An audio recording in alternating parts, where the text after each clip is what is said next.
महिमा है। अब कभी कोई ये ना कहे कि भगवान के नाम की क्या महिमा है, भगवान के नाम की यही महिमा है। और कोई अब ये ना कहे कि भगवान का भजन करने से क्या होता है, भगवान के भजन करने से यही होता है, अगर तुम कभी संकट आ जाए या पाप मन में भी आ जाए, धर्म विमुख हो जाए और उसके बाद संकट आ जाए, तो संकट से भी बचाने का काम वही धर्म करेगा जो तुमने पहले से संचित किया हुआ। बोल सत्यनारायण भगवान की जय। इसीलिए बार बार ये भागवत हमें जीना सिखाती है, भागवत हमें मुक्ति और भुक्ति को प्रदान करती है। अकामो व सर्व कामो व मोक्ष काम विदारति तीव्रेण हरि भगतेन यजेतम पुरुषम परः।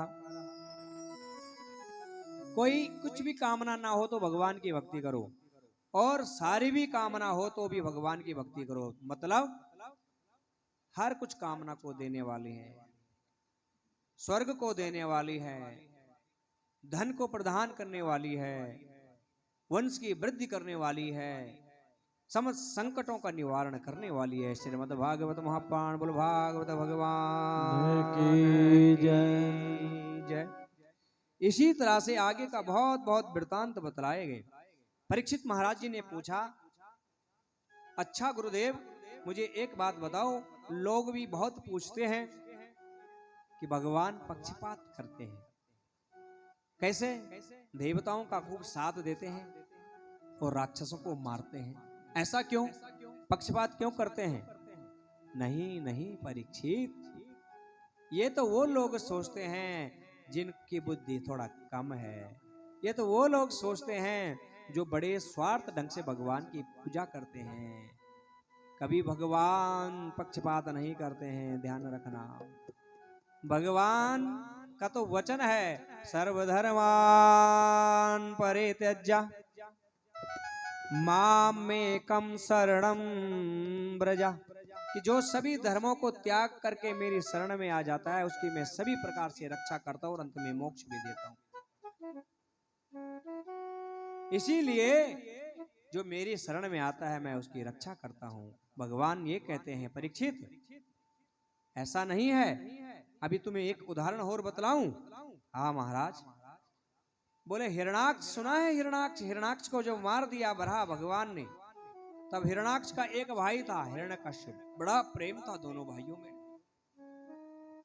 हिरण्यकश्यप को जब ये पता चला कि भगवान नारायण ने मेरे भाई हिरणाक्ष को मारा, तो भाई का दर्द, वास्तव में भाई का धर्म तो निभाया, भले राक्षस था, भाई तो वही है जो भाई के लिए मर मिटने के लिए तैयार हो, भाई से कोई ईर्ष्या ना रखो, भाई से कोई द्वेष ना हो, वास्तव में तो भाई वही है। देखो हिरण्यकश्यप राक्षस तो था, लेकिन भाई के प्रति बड़ा प्रेम था। भगवान देख रहे हैं इसमें तो दोनों गुण हैं। अपने भाई का शत्रु को मारना चाहता है, भले मैं ही हूं, लेकिन अपने कर्तव्य पे तो है। हिरण्यकश्यप ने सोचा कि मैं विष्णु को मारूंगा। अरे प्राणी यही सोचता है मैं भगवान को हराऊंगा, बड़ी विडंबना है। और इसके लिए चल पड़ा वो तप करने के लिए। तप तो महाराज घना घोर तप कर दिया। कभी एक पांव पे खड़े होकर के 1000 साल हो गए महाराज तप कर रहा है, कुछ खाया नहीं, कुछ पिया नहीं। एकदम उसके तप से तो तीनों लोग जलने लग गए, उसमें इतना तेज बढ़ गया। कोई भी चीज है हम इकट्ठी करते हैं धीरे धीरे, चाहे वो धन हो, चाहे वो शरीर का मैल भी क्यों ना हो। 10 दिन तक नहाएंगे नहीं तो मैल इकट्ठा हो जाएगा, 20 दिन में और हो जाएगा, 30 दिन में और भी ज्यादा हो जाएगा। हम धन को भी हम जमा करेंगे खर्चेंगे नहीं तो वो भी इकट्ठा हो जाएगा। ऐसा ही तप भी तो है, तप हम इकट्ठे करते हैं। तप का एक नियम है, क्यों कहते हैं अपने नियम से रहना है, नियम संयम से रहना, झूठ नहीं बोलना, किसी को गाली नहीं देना है। ये सब नियम इसलिए हैं ताकि हम झूठ बोल दे तो पाप लग गया, हमारा जो पुण्य हम कर रहे हैं वह हमारा कट रहा है। इसलिए किसी ज्यादा बोलने के लिए मना इसलिए किया है, ज्यादा बोलेंगे तो बहस होगी, बहस होगी तो क्रोध आएगा, क्रोध आएगा तो हम किसी के लिए गाली देंगे, अपशब्द बोलेंगे, हमारे पुण्य कट हो जाएंगे। इसीलिए कहा गया कि अपने सभी बहुत सारे नियम बदलाए गए हैं। और ऐसा ही आज हिरण्यकश्यप जब तप कर रहा है तो इसका तेज इतना बढ़ गया, तेज इतना बढ़ गया कि तीनों लोग जलने लग गए। देवताओं में आहाकार मच गई। बोले ये हो क्या रहा है? सारे भागे सीधे भगवान के पास, नारायण की शरण में चले गए। नारायण ने कहा देवताओं, ये कोई तप कर रहा है और आप ब्रह्मा जी के पास जाओ, क्योंकि वहां ब्रह्मा जी का ही तप कर रहा है। ब्रह्मा जी के पास गए। ब्रह्मा जी ने सोचा अब क्या करें, जाना तो पड़ेगा ही, मेरा भक्त तो इतना तप कर रहा है। और चले गए। बोला हिरण्यकश्यप, हे हिरण्यकश्यप खोलो आंखें। जैसे देखिए सामने ब्रह्मा जी खड़े हैं, ब्रह्मा जी के चरणों को प्रणाम करता है। बोले प्रभु मुझे वरदान चाहिए। बोलो क्या चाहिए आपको, मांगो। मैं अजर और अमर हो जाऊं। क्या? मैं अजर और अमर हो जाऊं। ब्रह्मा जी ने कहा ये मेरे हाथ में नहीं है। अरे सृष्टि का जब प्रलय होता है तब नारायण जी मुझे उत्पन्न करते हैं, तो मैं ये वरदान तो नहीं दे सकता। दूसरी बात, अरे ये पंचभौतिक शरीर जब बना है ये तो मरना ही मरना है एक दिन। हाँ कोई दीर्घ आयु, कोई कम आयु में, इसलिए कोई और वरदान मांग। अब हाँ इंसान महाराज भगवान को भी पलटना चाहता है और सोचा कि क्या वरदान मांगू। मैंने अभी विष्णु को मारना है, तो जब ये वरदान के लिए मना कर रहे हैं, अब चतुर इंसान आज बुद्धि लगाना चाहता है कि भगवान से भी खेलने की। बड़ी विडंबना है महाराज। हाँ हम व्रत नहीं, ऐसे नहीं, ऐसे कर लेंगे, ऐसे नहीं, ऐसे कर लेंगे, और अपने हेर फेर से भगवान को भी बदलना चाहते हैं। अब हिरण्यकश्यप ने भी बुद्धि लगाई। देखो क्या लगाता है, महाराज मुझे वरदान दो। बोले हाँ हाँ चाहे 100 वरदान मांग ले पर ये वरदान नहीं दूंगा। ठीक है महाराज, मैं ना बाहर मरूं ना अंदर मरूं, तथास्तु। बहुत बढ़िया। महाराज मैं ना जल में मरूं ना थल में मरूं, तथास्तु। अरे बहुत बढ़िया, अब कहाँ मार सकता है। महाराज मैं ना ऊपर मरूं ना नीचे मरूं, ना जल में मरूं ना थल में मरूं, ना किसी जीव से मरूं, हैं ना किसी देवता से मरूं, ना किसी मानव से मरूं, ना किसी दैत्य से मरूं, तथास्तु तथास्तु तथास्तु। महाराज अब तो वरदान की एक एक झड़ी लगा दी। ना मैं किसी देव से मरूं, ना मैं किसी राक्षस से मरूं, ना मैं जल में मरूं, ना मैं थल में मरूं। और सोचने के क्या होगा, फिर कहते ना मैं बाहर मरूं ना मैं अंदर मरूं। फिर सोचने के अच्छा अब और महाराज किस अस्त्र से और शस्त्र से, कहीं ये ना हो कि कोई दूर से अस्त्र आके गिर जाए। फिर कहते ना मैं अस्त्र से मरूं ना मैं शस्त्र से मरूं। फिर अब क्या रह गया, अब क्या रह गया, सोचने लगता है महाराज। फिर सोचने लगता है एक बार वो भी मांग दूं। बोले महाराज आपके द्वारा बनाई हुई सृष्टि में जितने भी जीव आपने बनाए उनसे मैं भी ना मरूं। बोले अब तो कुछ रहा ही नहीं। फिर सोचने लगता है, बड़ी चतुर्बुद्धि थी, हो ना हो कि कोई अपने आप ही प्रकट हो जाए। और फिर कहने लगे महाराज एक वरदान और है कि 12 महीने होते हैं ना, मैं 12 महीने में किसी भी महीने में ना मरूं, तथास्तु। अब तो सोचा अब कौन मार सकता है, मैंने ब्रह्मा जी को भी गोलमोल कर दिया। इंसान आज भगवान को भी गोलमोल करना चाहता है। बोले मैंने अपनी चतुराई दिखाई और अजर उमर हो गया, चल पड़ा। अब चल पड़ा तो देवताओं पे आक्रमण कर लिया। जो देवताओं का भवन था उस भवन को भी अपने कब्जे में कर लिया, देवताओं को मार मार के भगा दिया। सभी देवता भगवान के पास गए। महेंद्र भवनम साक्षात निर्मितम विश्वकर्मणा, त्रैलोक्या लक्ष्मिया तनु मध्योवासाखिलर्धिमत्।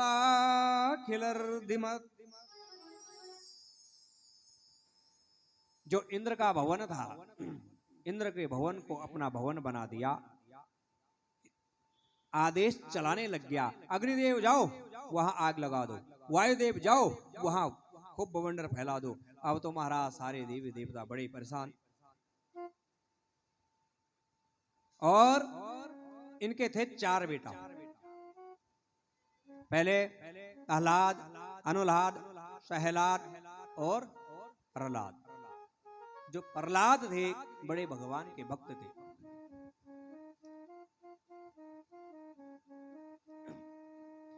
लेकिन आपको पता होगा आह्लाद, अनुलाद और सहलाद ये 3 बेटे तो इसी की तरह थे वो, लेकिन चौथा बेटा प्रहलाद क्यों भक्तिमान क्यों बन गया? तो यहां पर माताओं के लिए बहुत बड़ा संदेश है।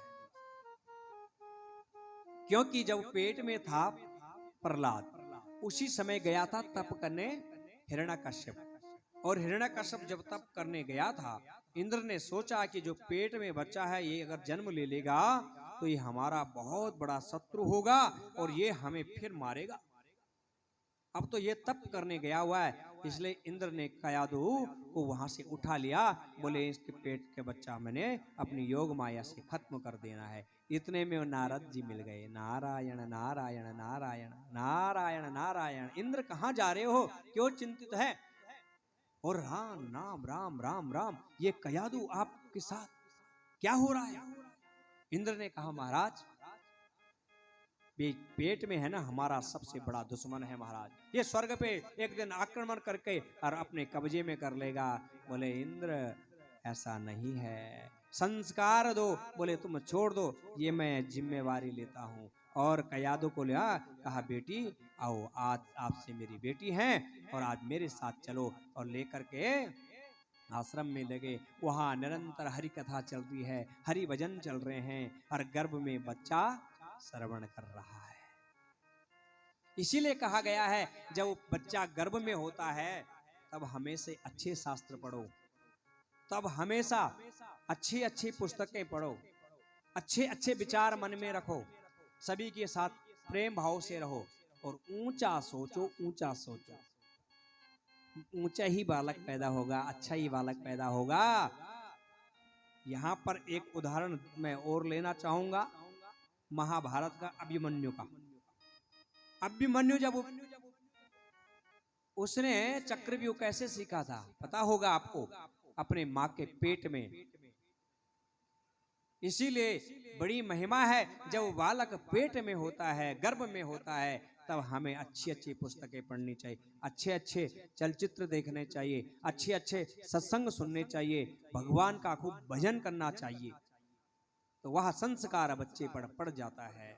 और यहाँ पर आज प्रहलाद माँ के गर्भ में है और नारायण नारायण की धुनी सुन रहा है। और जब जन्म हुआ तो हरि हरि का भजन ही करने लगता है। बोलो नारायण भगवान की जय। कैसे हो गया? सुखदेव जी बतलाते हैं, ब्राह्मण्य शील संपन्न सत्य संधो जितेन्द्रिय आत्मवत् सर्वभूतानां एका प्रिया सुहृतमम्। वह बड़ा शील संपन्न है, बड़ा सत्यवादी है, जितेंद्रिय है और आत्मज्ञानी है। अब धीरे धीरे बच्चा थोड़ा बड़ा हुआ, स्कूल में डाल दिया। हिरण्यकश्यप का सारे अपने ही स्कूल थे, उसकी सरकार थी, तो जैसे सरकार होती है वैसे पाठ्यक्रम होता है। हमारे देश में वही तो हुआ, सरकार जैसी आई उसने अपने पाठ्यक्रम के अनुसार अपने अनुसार पाठ्यक्रम रखा। और उसी में जो अकबर जैसे महाक्रूर थे, अकबर जैसे महा पापी भी थे, और औरंगजेब जैसे बड़े ही पापी, और जाने कितने कितने शासन आए, सबको महान बताया और हम भी वही पढ़ते गए। हमारे देश में वीर शिवाजी के बारे में किसी ने नहीं बताया, महाराणा प्रताप के बारे में किसी ने नहीं बताया, जिन्होंने हमारे ऊपर अत्याचार किया, हत्याएं की, अनेक प्रकार के जुर्म ढाए, उन्हीं को महान बताया गया। क्योंकि सरकार का जो पाठ्यक्रम चलेगा हम वही पढ़ेंगे।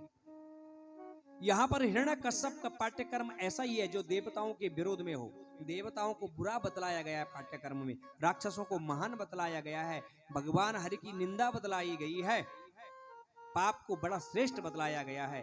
आज भी ऐसे पाठ्यक्रम हमारे देश में चलाए जा रहे हैं बहुत सारे लोगों में।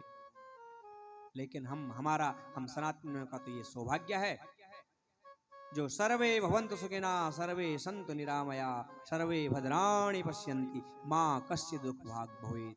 पाठ्यक्रम चलाए जा रहे हैं, लेकिन हिरण्यकश्यप का तो वही था, अत्याचार वाला पाठ्यक्रम। सोचा अब बेटा मेरा जो है स्कूल चला गया, बहुत प्यारा बेटा है प्रहलाद, बड़ा मासूम चेहरा है इसका।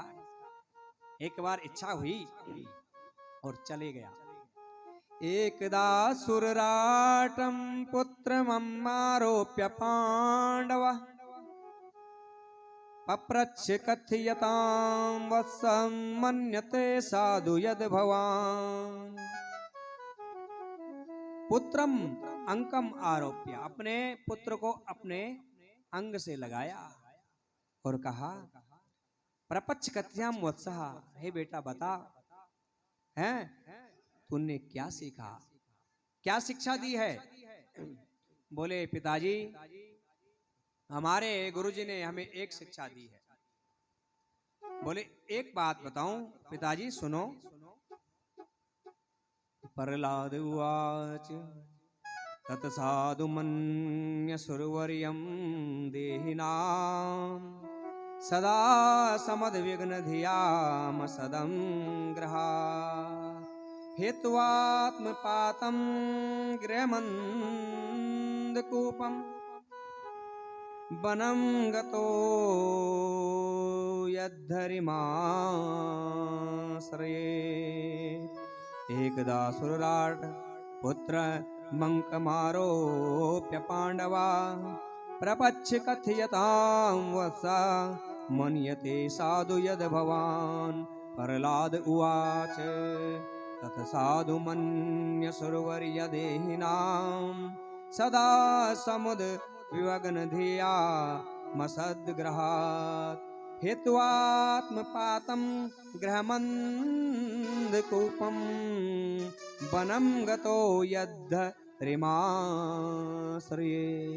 मतलब हाँ पिताजी, ये तो संसार ऐसा है जैसे अंधे कूप में लोग गिरते जा रहे हो। मतलब हाँ, नाना प्रकार के पाप कर रहे हैं, और एक जो है अंधा हो, माना कोई अंधे व्यक्ति की टोलियां चल रही हो न, और आगे से कोई अंधा जा रहा हो।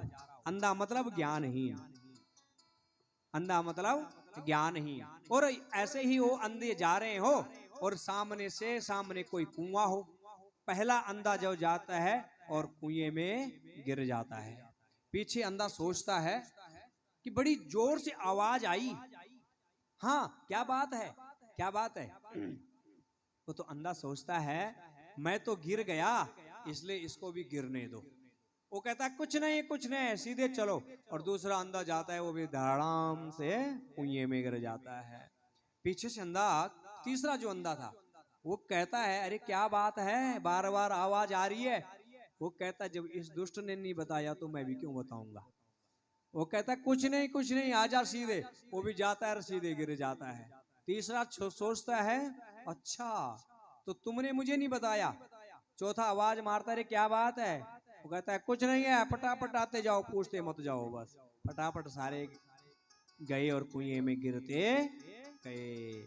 अंधा कुआं अंधे ही मानव।